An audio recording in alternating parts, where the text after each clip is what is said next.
U.S. and Iran have inked a deal, and both sides have declared a victory. Iran says it has been victorious, and the United States say that they have achieved all their objectives. But the question is, why did Donald Trump agree to a deal that didn't solve many of Washington's concerns? Take a look.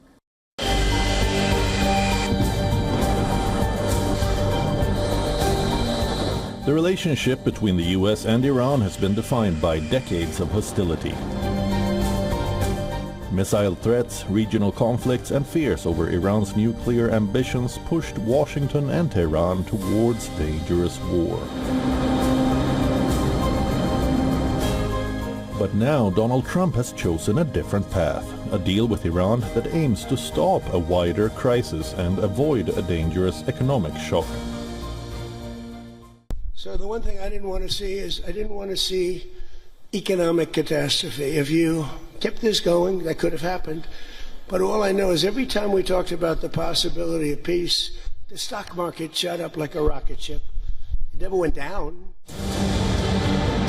The Trump administration repeatedly drew red lines, promising that nothing short of total capitulation would suffice. Yet behind the bravado, a chaotic scramble was unfolding in the shadows, culminating in a rushed agreement that has left both allies and fierce domestic supporters absolutely confused. Iran's biggest gains from the deal are economic relief and strategic breathing space. Sanctions pressure is eased, Iranian oil exports can recover, and Tehran gets access to frozen funds and reconstruction support. Politically, Iran emerges without giving up its missile program. Iran has agreed not to procure or develop a nuclear weapon, something it has never publicly declared. Both sides have agreed to deal with the enriched uranium Tehran already has. The mechanism is unclear. Iran also received a reconstruction plan worth around $300 million, with Gulf countries expected to play a major role in funding. I mean, it's hard to talk about winners and losers, but it's also hard not to see Iran as the winner in this. I mean, it's used Hormuz to tremendous effect.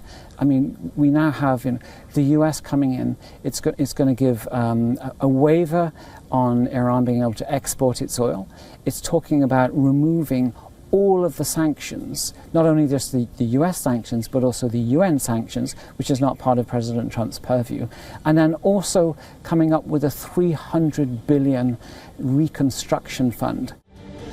For critics, the deal looks like a victory for Tehran. They argue Trump went to confrontation, demanding an end to Iran's nuclear program, missile capabilities, and regional influence. But the final agreement did not deliver those goals. Before the deal, the U.S. had sanctions pressure on Iran, and the Strait of Hormuz remained open, while some argue the new agreement changed little for Washington. But some say it's a win-win solution for all sides. I believe that it is a win-win solution, political solution for everybody. The United States gets to ensure that Iran will never produce nuclear weapons. At the same time, Iranians get some sanctions relief, which is good for their economy. The power of the U.S. and Israeli militaries scored a series of tactical victories, but they were not enough to avoid a strategic defeat. The U.S.-Israel strategy of regime change hasn't taken place. The Iranian forces, Iranian government, and its regional allies are firmly standing behind the new supreme leader. This memorandum is a real victory for Iran. Anyone who stubbornly refuses to see this reality is looking neither through the lens of fairness, nor through the lens of truth, nor through the lens of reality. While both Iran and the U.S. are celebrating the deal, some in Israel are fuming.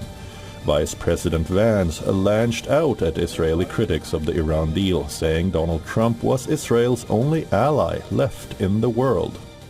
What I will say, and this does bother me, is that you've seen people within Bibi's cabinet who have come out and attacked the deal, and in some ways very personally attacked the President of the United States. And I guess my message to them would be twofold. Number one, Donald J. Trump is the only head of state in the entire world who is sympathetic to the nation of Israel at this moment in time. And he happens to be the head of state of the world superpower. If I was in the cabinet of the Israeli government, I might not be attacking the only powerful ally that I have anywhere left in the entire world. Israeli forces are continuing to engage with Hezbollah. Israel again bombarded Lebanon, drawing Iran's ire and concerns from U.S. The biggest question now is whether the deal creates lasting stability or simply pauses the conflict. The human cost is already clear. Thousands have been killed, many of them civilians, in Iran and Lebanon. The damages are in billions of dollars. After years of confrontation, Washington and Tehran are now testing whether diplomacy can succeed where threats failed. The Iran deal is not just about one agreement, it is about a bigger choice: continue confrontation or accept a risky compromise to prevent a larger crisis.